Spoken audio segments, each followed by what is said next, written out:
Female reproductive part 2. This video is for BSc first year, JNM first year, anatomy and physiology. So we'll discuss about uterine tubes in this video, and then we'll discuss about ovary, breast, and then we'll discuss about reproductive cycle or menstrual cycle. Uterine tubes are about 10 cm long and they extend from the side of the uterus between the body and the fundus. तो ये 10 centimetre के होते हैं और ये uterus के side से आते हैं, साइड में होते हैं, और इसके 3 पार्ट होते हैं. The funnel shape portion of the each tube called the infundibulum. Funnel shape portion को इनफंडिबुलम बोलते हैं और फनल शेप पोर्शन से फिंगर लाइक स्ट्रक्चर्स जाते हैं जिसको हम फिम्ब्रिय बोलते हैं. और फिर एम्पुला इसका वाइडेस्ट लॉन्गेस्ट पोर्शन होता है, और ये उसके बाद आता है इस्मस. इस्मस जो है medial short narrow thick walled portion होता है. अगर इसमें आप देखें तो ये इनफंडिबुलम है, ये एम्पुला है, ये वाइडेस्ट और लॉन्गेस्ट पोर्शन है, और ये इस्मस है.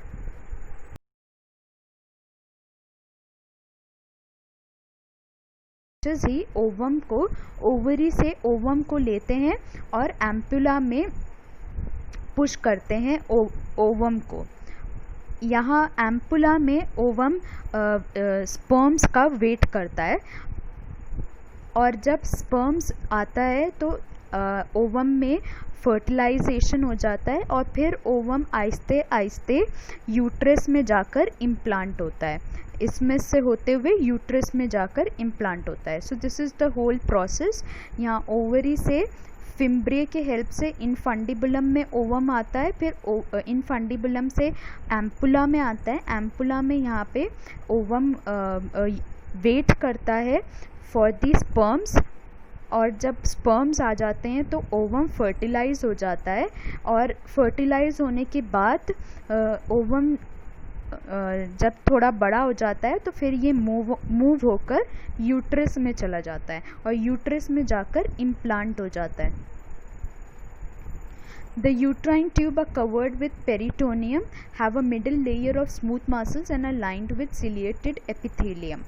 तो ये जो यूट्राइन ट्यूब होती है पेरिटोनियम से कवर्ड होती है. मैंने पहले भी आपको बताया कि पेरीमीट्रियम यूट्राइन ट्यूब्स को कवर नहीं करता, सिर्फ यूट्रस के एंटीरियर पोस्टीरियर साइड को कवर करता है पेरीमीट्रियम. पेरिटोनियम कवर करता है यूट्राइन ट्यूब्स को, और यूट्राइन ट्यूब्स में एक मिडिल लेयर होता है जिसको हम स्मूथ मसल लेयर होता है, और उसके बाद जो इनर लेयर है वो सिलिएटेड एपिथेलियम है. Functions: uterine tube propels the ovum from the ovary to the uterus. तो यूट्राइन ट्यूब क्या करते हैं, ओवम को ओवरी से लेता है और फिर यूट्रस में उसको इम्प्लांट करने में हेल्प करता है. The secretions of the uterine tube nourishes both ovum and the spermatozoa. तो यूट्राइन ट्यूब के जो सिक्रीशंस होते हैं वो ओवम और स्पर्मेटोजोआ दोनों को नरिश करते हैं. नरिश मतलब दोनों को न्यूट्रिशन प्रोवाइड करते हैं. Fertilization of the ovum usually takes place in the uterine tube and the zygote is propelled into the uterus for implantation. तो ओवम जाकर एम्पुला में बैठता है और एम्पुला में वो वेट करता है स्पर्म्स का. स्पर्म्स जब आते हैं वहाँ पे तो फर्टिलाइजेशन होता है. फर्टिलाइजेशन होने के बाद ओवम डिवाइड होने लगता है और डिवाइड होकर वो जाइगोट बन जाता है, और फिर जाइगोट को नीचे यूट्राइन ट्यूब से नीचे यूट्राइन ट्यूब नीचे भेजकर यूट्रस में इम्प्लांट करवाती है. ओवरीज. Next is ovaries. ये सबसे इम्पॉर्टेंट पार्ट है फीमेल रिप्रोडक्टिव सिस्टम का. Ovaries are the female gonads. Gonads का मतलब है glands producing sex hormones and ova. तो ओवरीज को फीमेल गोनाड्स बोलते हैं. गोनाड्स वो ग्लैंड्स है जो सेक्स हार्मोन्स प्रोड्यूस करते हैं और ओवा प्रोड्यूस करते हैं. They are 2.5 to 3.5 centimetre long. 2.5 to 3.5 centimetre long होते हैं. Ovaries 2 centimetre wide and 1 centimetre thick. Each is attached to the upper part of the uterus by the ovarian ligament. तो ovarian ligament मैंने आपको बताया था, ovarian ligament ovaries को hold कर रहा है and it is attaching the ovaries to the upper part of the uterus. The ovaries have 2 layers of tissue. अब ओवरीज में 2 लेयर्स होते हैं टिश्यूज़ के, मेड्यूला और कॉर्टेक्स। जैसे दूसरे ऑर्गन्स में भी मेड्यूला और कॉर्टेक्स होता है, वैसे ओवरीज में भी कॉर्टेक्स जो है आउटर पार्ट है और मेड्यूला मिडिल सेंटर पार्ट है। Medulla lies in the centre and consist of blood vessels, fibrous tissues and nerves. Medulla में ब्लड वेसल्स, फाइब्रस टिश्यूज और नर्व्स होते हैं और कॉर्टेक्स में cortex is covered by germinal epithelium. Cortex जो है जर्माइनल epithelium से कवर्ड होता है और इसमें फॉलिकल्स होते हैं और ये फॉलिकल्स अलग अलग स्टेजेस पे जा रहे हैं और फॉलिकल्स के अंदर ओवा होता है, ओवम होता है। ये डायग्राम है ओवरी का। This is the germinal epithelium. ये जो कवरिंग है ओवरीज की, जो कवरिंग है, इसको हम बोलते हैं जर्माइनल एपिथेलियम। जो मिडिल पार्ट है ये मेड्यूला है, जो आउटर पार्ट है ये कॉर्टेक्स है और कॉर्टेक्स में फॉलिकल्स होते हैं। ये सब फॉलिकल्स हैं, ये फॉलिकल्स हैं। अब होता ये है कि जब लड़की माँ के पेट में होती है तो माँ के पेट से ही लड़की को कुछ फॉलिकल्स मिलते हैं। उन फॉलिकल्स को हम बोलते हैं प्राइमोर्डियल फॉलिकल्स। जो माँ के पेट से बच्चे को जो फॉलिकल्स मिलते हैं, फीमेल एम्ब्रियो को जो फॉलिकल्स मिलते हैं, उन्हें हम बोलते हैं प्राइमोर्डियल फॉलिकल्स। और ये कुछ 2 lakhs to 20 lakhs primordial follicles होते हैं। और प्यूबर्टी तक पहुँचने तक, जब लड़की प्यूबर्टी तक पहुंच जाती है तो प्यूबर्टी तक ये 40,000 प्राइमोर्डियल फॉलिकल्स ही रह जाते हैं, बाकी सब डिस्ट्रॉय हो जाते हैं।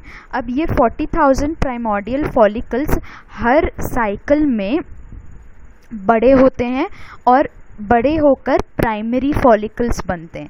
फिर प्राइमरी फॉलिकल्स और बड़े होते हैं और फिर ये सेकेंडरी फॉलिकल्स बनते हैं। और प्राइमरी और सेकेंडरी फॉलिकल्स के अंदर आप ये देख सकते हैं, इन्हें हम बोलते हैं, ये बेसिकली ओवम होता है, इन्हें हम oocytes बोलते हैं, oocytes। ये प्राइमरी oocyte है और ये सेकेंडरी oocyte है।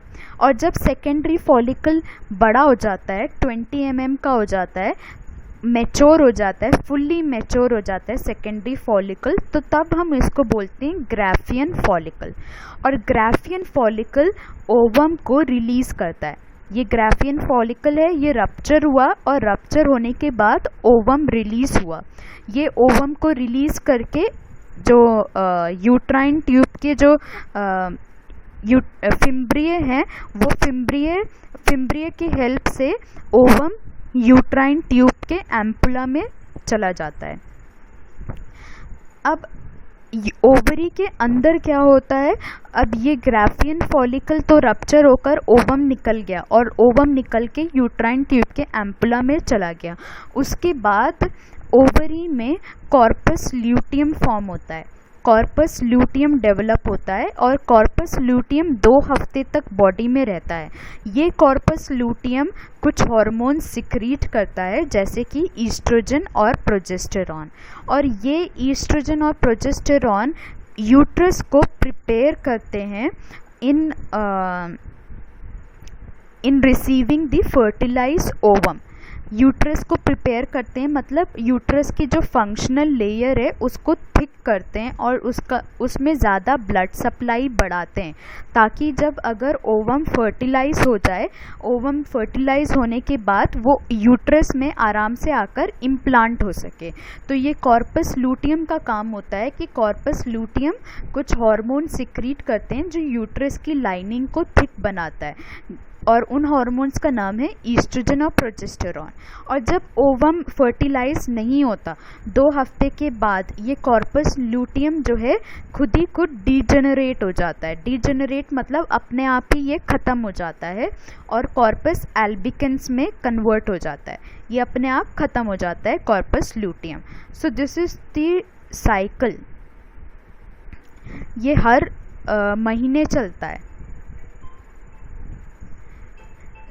Next is the blood supply, lymph drainage and nerve supply। तो ओवरिन आर्टरीज सप्लाई करती है यहाँ पे ब्लड सप्लाई, और वीनस ड्रेनेज होता है ओवरियन वेन से। lymph drainage, lateral aortic and pre-aortic lymph nodes, और nerve supply, parasympathetic and sympathetic nerve supply. Functions क्या है ओवरी के?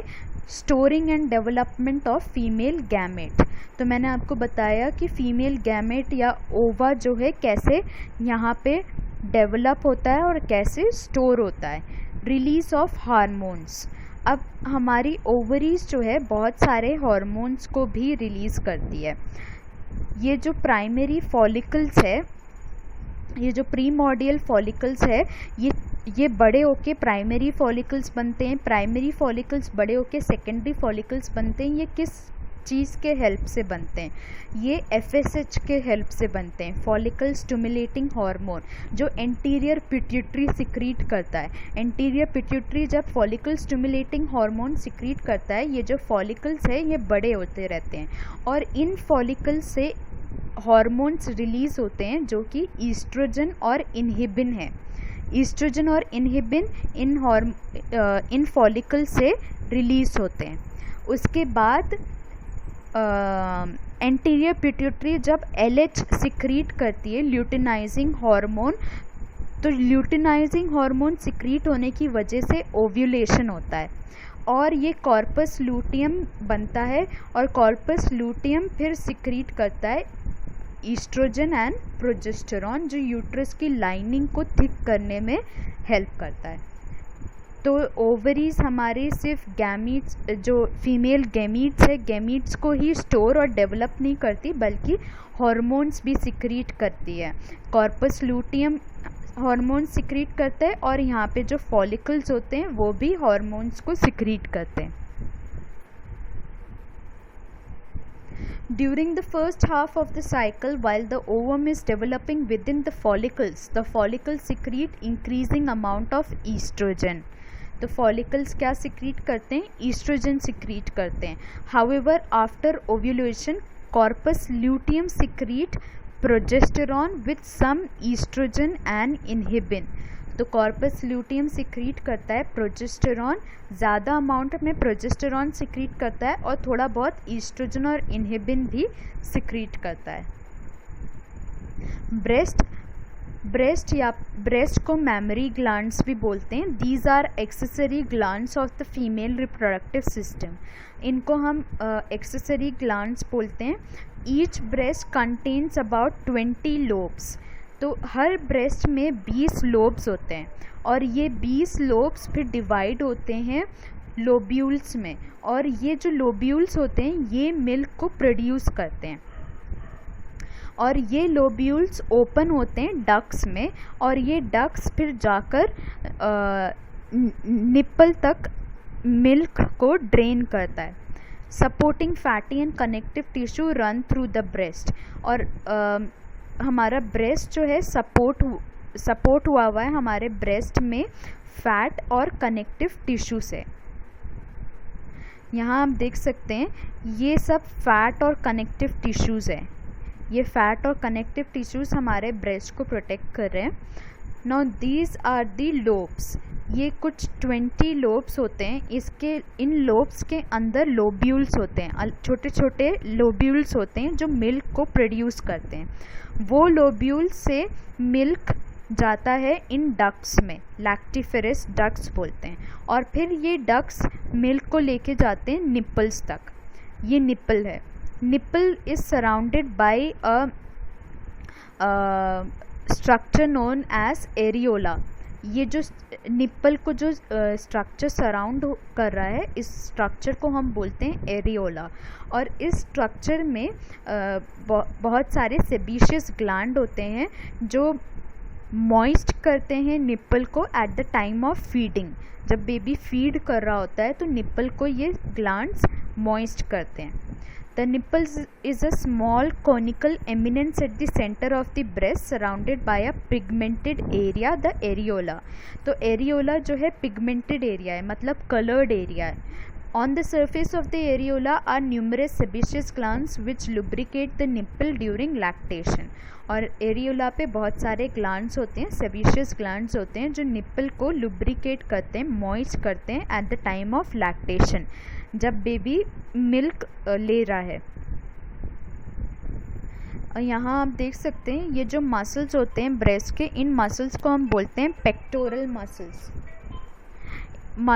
इन मसल्स को पेक्टोरल मसल्स बोलते हैं। और ये लिम्फ वेसल है और लिम्फ नोड्स है। लिम्फ नोड्स ज़्यादातर एक्सिलरी लिम्फ नोड्स ही होते हैं जो लिम्फ को ड्रेन करते हैं, यहाँ से लिम्फ वेसल्स से लिम्फ को ड्रेन करते हैं। आर्टीरियल सप्लाई यहाँ पे axillary internal memory and internal coastal artery से होती है। वीनस ड्रेनेज एक्सिलरी और मेमोरी वेन से होती है। Lymph supply superficial axillary lymph vessels end nodes. Nerve supply यहाँ पे 4th, 5th and 6th thoracic nerve से होती है। There are numerous somatic sensory nerve endings in the breast, especially around the nipples. और nipples के आसपास बहुत सारे सेंसरी नर्व्स होते हैं, और जब भी ये नर्व्स टच होते हैं तो ये नर्व्स जो है हाइपोथैलेमस तक इंफॉर्मेशन को पास करते हैं, और हाइपोथैलेमस ऑक्सीटॉक्सिन को रिलीज़ करता है, और ऑक्सीटॉक्सिन हेल्प करता है in the promotion of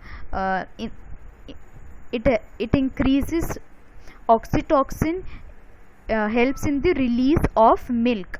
oxytocin जो है मिल्क को रिलीज करवाने में हेल्प करता है।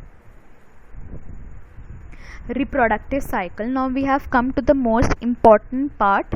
ये रिप्रोडक्टिव साइकिल मेंस्ट्रुअल साइकिल आपके 3rd ईयर में भी काम आएगी, तो इसलिए आप इसको अच्छे से पढ़िए ताकि आपके लिए बाद में आसानी हो जाए। तो रिप्रोडक्टिव साइकिल या menstrual cycle usually 24 to 36 days तक की होती है, और हम इसका मीन ले लेते हैं 28 डेज। कुछ फीमेल्स में ये 24 डेज़ की होती है और कुछ फीमेल्स में ये 36 डेज़ की होती है। तो हम इसको एज्यूम करते हैं 28 days and divided into 4 phases. Now in some books there are only 3 phases. Over here I have taken 4 phases because it will be easy for me to explain each and every phase separately.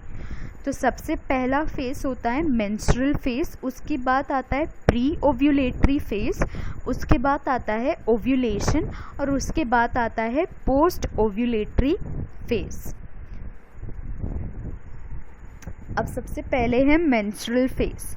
Menstrual face में क्या होता है, कौन कौन से hormones release होते हैं, कौन कौन से हार्मोन्स नहीं रिलीज़ होते हैं, ये सब आपको याद रखना है। कौन से फेस में कौन से हार्मोन्स रिलीज़ हो रहे हैं और क्या काम कर रहे हैं, ये सारी चीज़ें आपको याद रखनी है।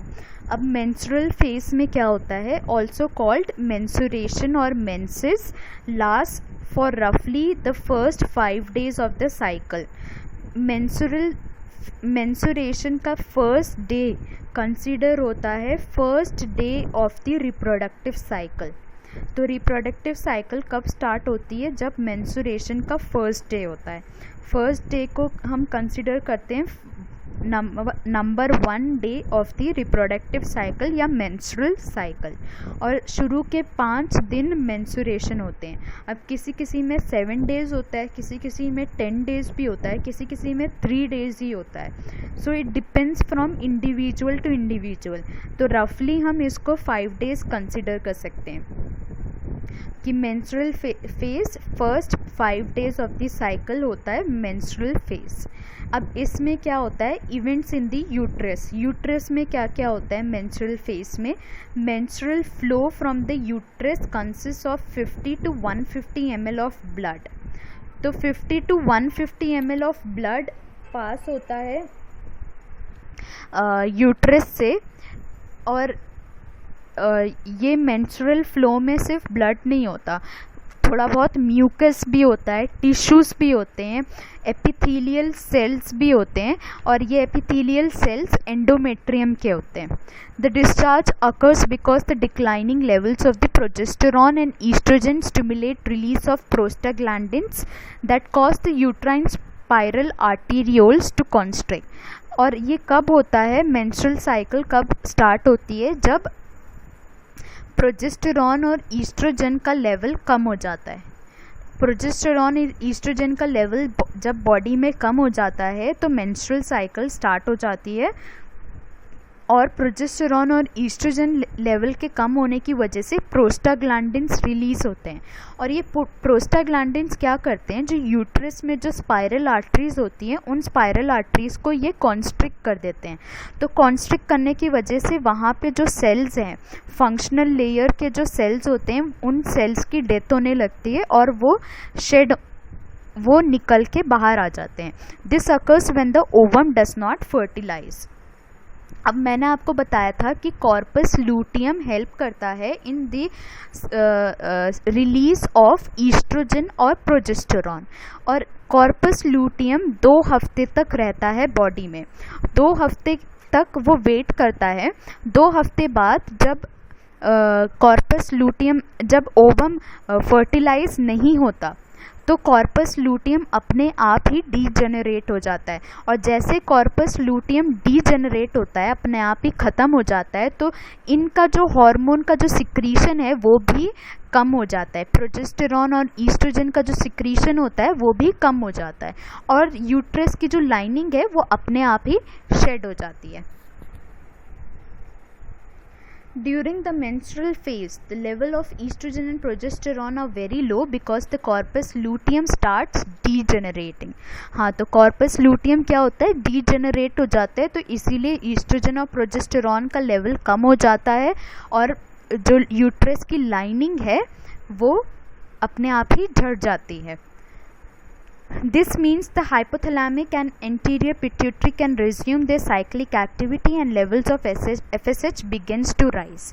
अब जब menstrual phase ख़त्म होने लगता है तो FSH का लेवल फिर से बढ़ने लगता है, क्योंकि ईस्ट्रोजन और प्रोजेस्टेरॉन बॉडी में कम हो गए, तो वो नेगेटिव फीडबैक मैकेनिज्म लेके जाते हैं हाइपोथैलेमस तक, और हाइपोथैलेमस एंटीरियर पिट्यूटरी को इंफॉर्मेशन भेजता है with the help of gonadotrophin releasing hormone, और फिर एंटीरियर पिट्यूटरी FSH को रिलीज़ करने लगती है. अब जब FSH रिलीज़ हो जाता है तो क्या होता है, हमारी प्री ओव्यूलेटरी फेज स्टार्ट हो जाती है. तो प्री ओव्यूलेटरी फेज में क्या होता है, pre ovulatory phase is the time between the end of the menstruation and the ovulation. तो ये पीरियड जो है मेंस्ट्रुएशन के ख़त्म होने से और ओव्यूलेशन के स्टार्ट होने तक का पीरियड होता है pre ovulatory phase. The pre-ovulatory phase of the cycle is more variable in length than the other phases and accounts for the most of the differences in the length of the cycle. और ये cycle last होती है from the 6 to 13 days of the 28 days cycle. अगर एक cycle 28 days की है तो 6 दिन से 13 दिन तक प्री ओव्यूलेटरी फेज होता है. अब प्री ओव्यूलेटरी फेज में क्या होता है, ओवरीज में क्या होता है, some of the secondary follicles in the ovaries begins to secrete oestrogen and inhibin. अब FSH क्या करता है, FSH के हेल्प से सेकेंडरी फॉलिकल्स बनते हैं, और सेकेंडरी फॉलिकल्स फिर बड़े होकर ग्राफियन फॉलिकल्स बनते हैं. सेकेंडरी फॉलिकल्स बड़े होकर और मैच्योर होकर ग्राफियन फॉलिकल्स बनते हैं. और ये जो सेकेंडरी फॉलिकल्स होते हैं ये हार्मोन्स को सिक्रीट करते हैं, ईस्ट्रोजन और progesterone. A single secondary follicle in one of the 2 ovaries has outgrown all the others to become the dominant follicle. Estrogen inhibin secreted by the dominant follicle decreases the secretion of FSH, which causes other less well developed follicles to stop growing and undergo atresia.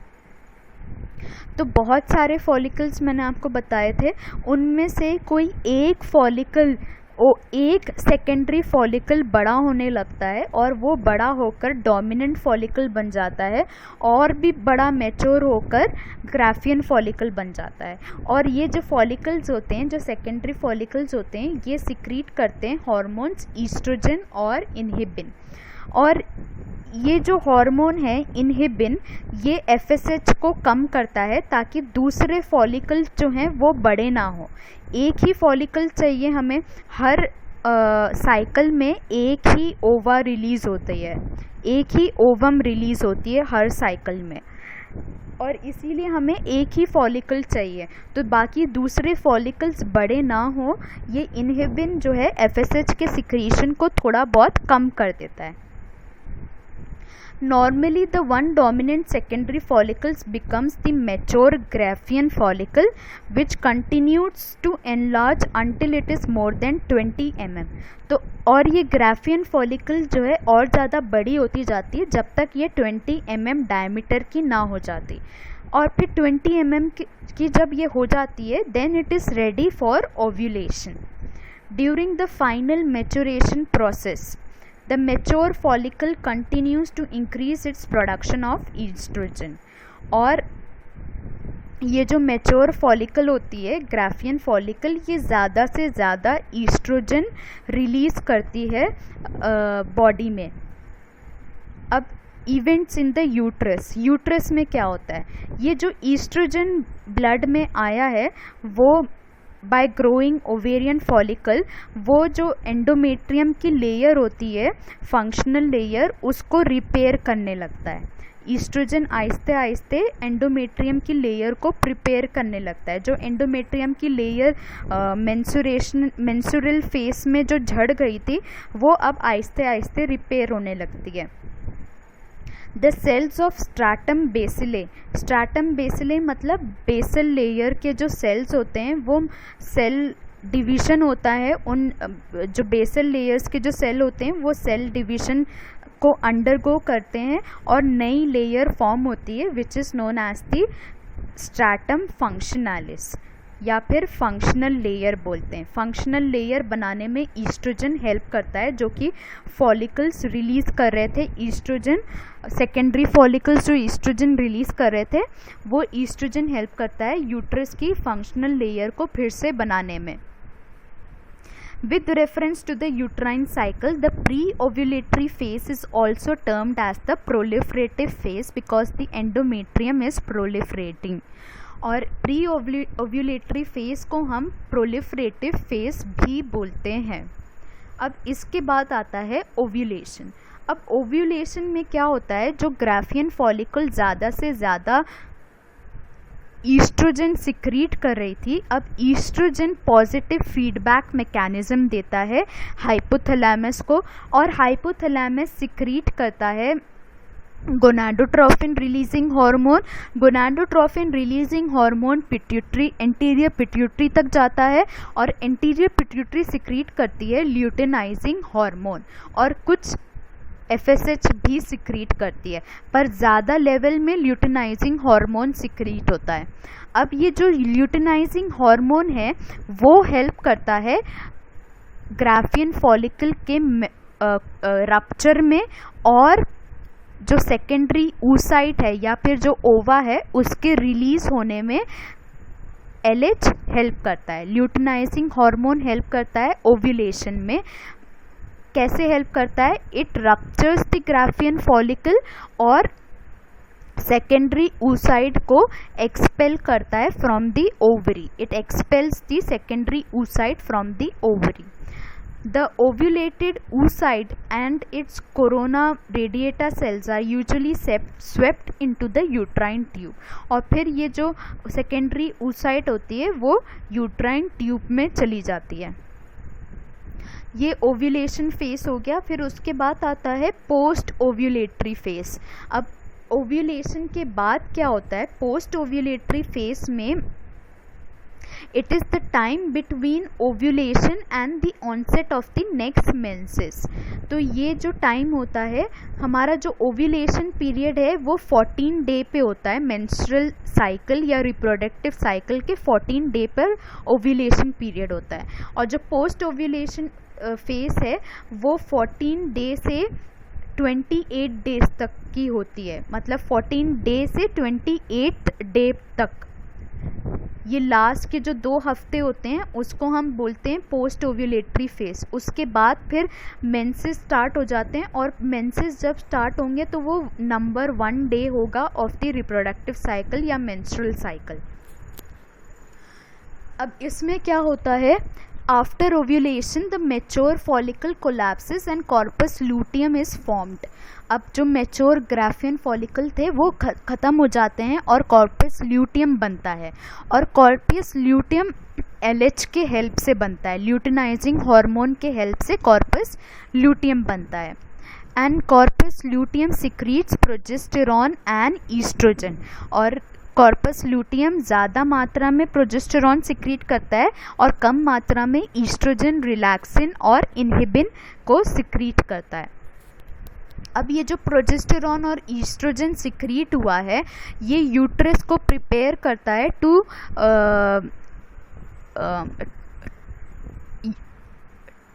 ये uterus को prepare करता है so that it can take the fertilise ovum. अगर कभी ovum fertilise हो जाए तो ये यूट्रस को प्रिपेयर रखता है, यूट्रस की लाइनिंग को और ज़्यादा थिक बना देता है और ओवम को ले सके यूट्रस. इसके लिए ये प्रोजेस्टेरॉन और ईस्ट्रोजन प्रिपेयर करता है यूट्रस को. Progesterone and estrogen produced by the corpus luteum promotes growth and coiling of the endometrial glands, vascularization of the superficial endometrium and thickening of the endometrium.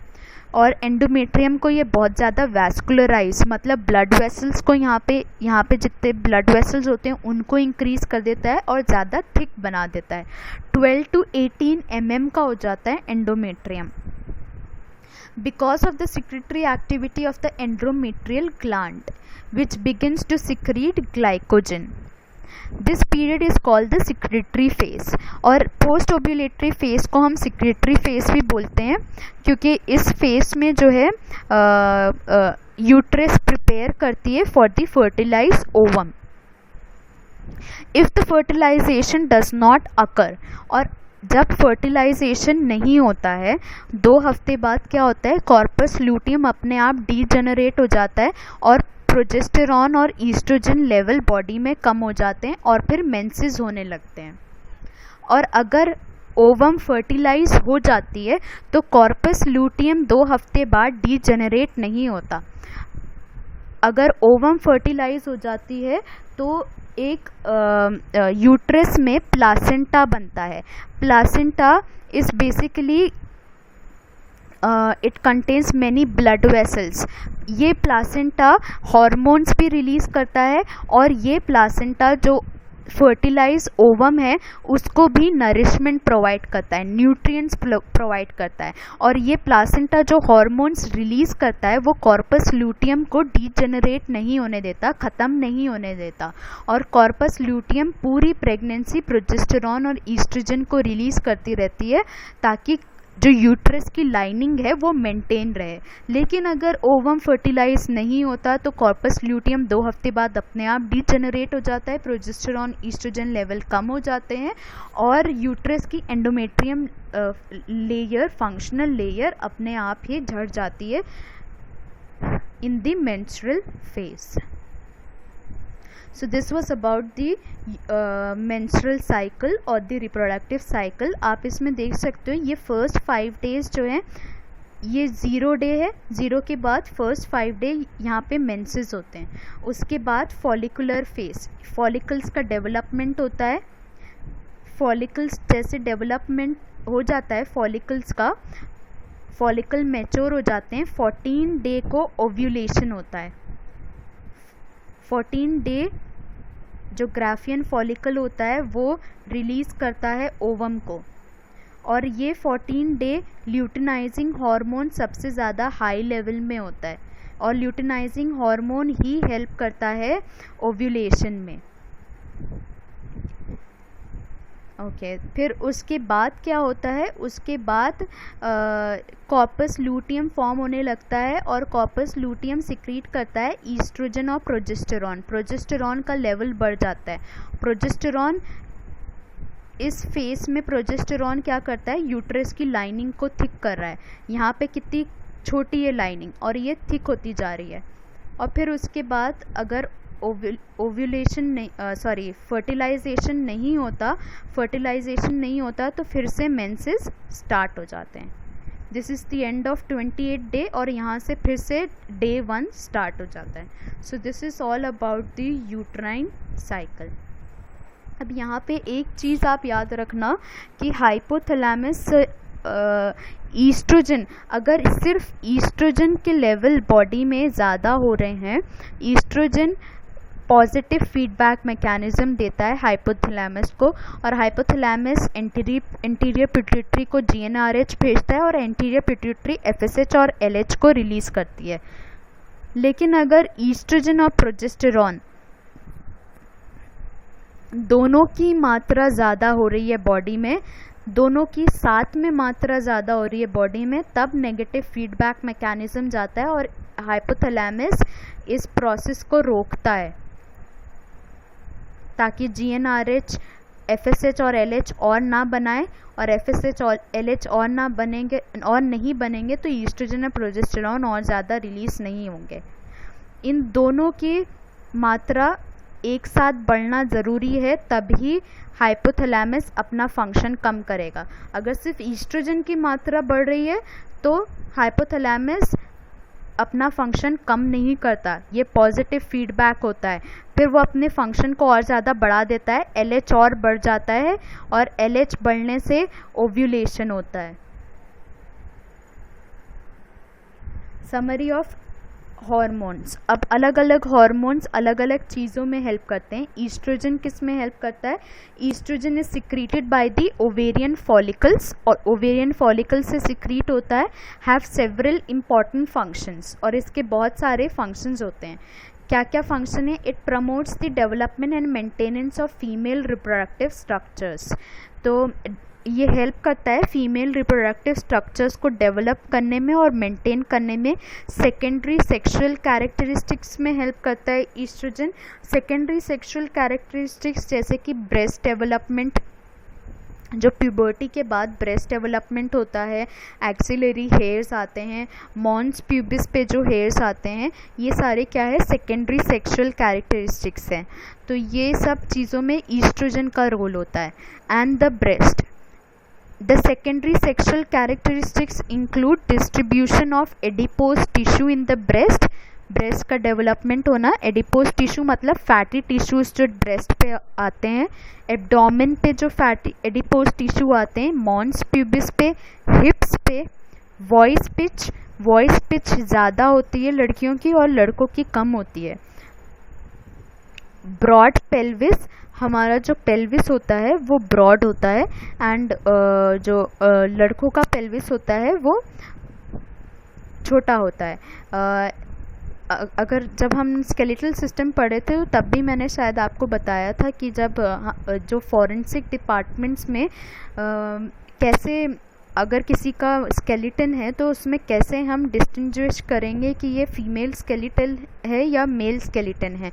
With the help of the pelvis हम distinguish कर सकते हैं, क्योंकि female का जो pelvis होता है वो ब्रॉड होता है और मेल का जो पेल्विस होता है वो नैरो होता है, narrower than females. And pattern of hair growth, और हेयर ग्रोथ का pattern on the head and the body, ये सब ईस्ट्रोजन की वजह से होता है। Increase protein anabolism including the building of strong bones. In this regard oestrogen are synergistic with human growth hormone. अब ईस्ट्रोजन हेल्प करता है स्ट्रॉन्ग बोन्स में, इसीलिए 50 के बाद ज़्यादातर फीमेल्स को ऑस्टियोपोरोसिस हो जाता है। फीमेल्स की बोन्स जो है वीक हो जाती है क्योंकि उनका ईस्ट्रोजन लेवल बॉडी में कम हो जाता है, और ईस्ट्रोजन ही फीमेल्स की बोन्स को स्ट्रॉन्ग बनाने में हेल्प करता है। और ये ग्रोथ हार्मोन के साथ काम करता है इन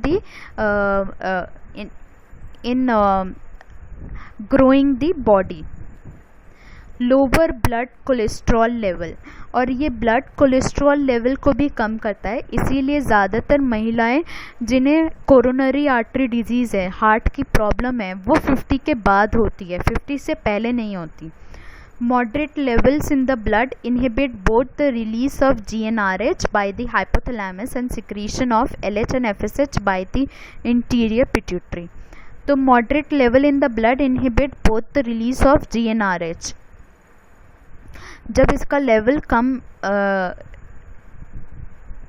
moderate level in the blood inhibit both the release of GnRH by the hypothalamus and the secretion।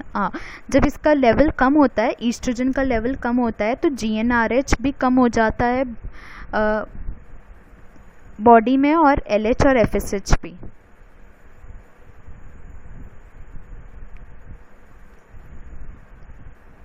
नहीं सॉरी, मॉडरेट लेवल नहीं, ईस्ट्रोजन और प्रोजेस्टेरॉन दोनों का लेवल कम होना चाहिए बॉडी में, तभी GnRH इनहिबिट होता है और secretion of FSH and LH भी इनहिबिट होता है। Progesterone secreted mainly by the cells of the corpus luteum cooperates with estrogen to prepare and maintain the endometrium for implantation। और ये ईस्ट्रोजन के साथ क्या करता है, एंडोमेट्रियम की लाइनिंग को थिक करता है ताकि फर्टिलाइज ओवम वहाँ पे आकर इम्प्लांट हो सके। And to prepare the mammary glands for milk secretion, इसके अलावा मेमोरी ग्लैंड्स या ब्रेस्ट को भी प्रिपेयर करता है for the secretion of the milk. High level of progesterone also inhibit secretion of GnRH and LH। और secretion of high level progesterone का और ईस्ट्रोजन का साथ में इनहिबिट करता है secretion of GnRH and LH।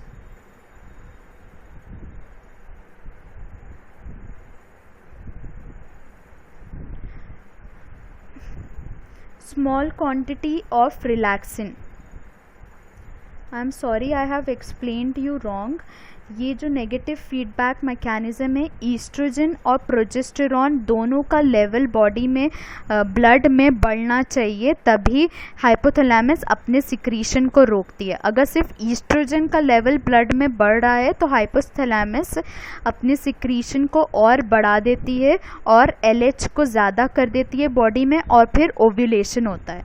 So this is what is positive feedback and negative feedback. Next is relaxin. अब relaxin क्या करता है, the small quantity of relaxin produce by the corpus luteum during each monthly cycle relaxes the uterus. तो corpus luteum ही secrete करता है relaxin को, और ये यूट्रस को रिलैक्स करता है ताकि कॉन्ट्रैक्शंस ना हो, मायोमेट्रियम में कॉन्ट्रैक्शंस ना हो। अगर कॉन्ट्रैक्शंस होंगे तो फर्टिलाइज ओवा जो है अपने आप, फर्टिलाइज ओवम जो है, इम्प्लांटेड ओवम, वो सही से इम्प्लांट नहीं हो पाएगा और अपने आप नीचे आ जाएगा, अबॉर्शन हो जाएगा या मिसकैरेज हो जाएगा। तो इसीलिए रिलैक्सिन सिक्रीट होता है कॉर्पस ल्यूटियम से ताकि यूट्रस में कॉन्ट्रैक्शंस ना हो। प्रिजम्पली implantation of the fertilized ovum occurs more readily in a coit uterus.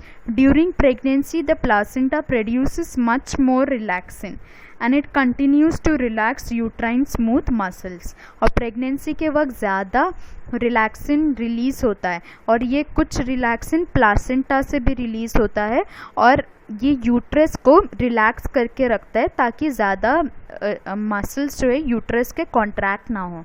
Eight the end of pregnancy, relaxin also increases the flexibility of the pubic symphysis and may help dilate the uterine cervix. और pregnancy के end में symphysis pubis की flexibility को increase करता है, और जो cervix होता है उसको खोलने में हेल्प करता है relaxin. Both of which ease delivery of the baby, और बेबी के डिलीवरी में हेल्प करता है रिलैक्सिन। इनहिबिन क्या होता है? Inhibin is secreted by the granulosa cells of the growing follicles and by a corpus luteum after ovulation. तो inhibin दोनों से सिक्रीट होता है, फॉलिकल्स में से भी और कॉर्पस ल्यूटियम से भी। It inhibits the secretion of FSH and to a lesser extent LH। LH और FSH दोनों के सिक्रीशन को कम करता है inhibin. So this is the whole cycle. Relaxin क्या करता है, इनहिबिन क्या करता है, प्रोजेस्टेरॉन क्या करता है, ईस्ट्रोजन क्या करता है।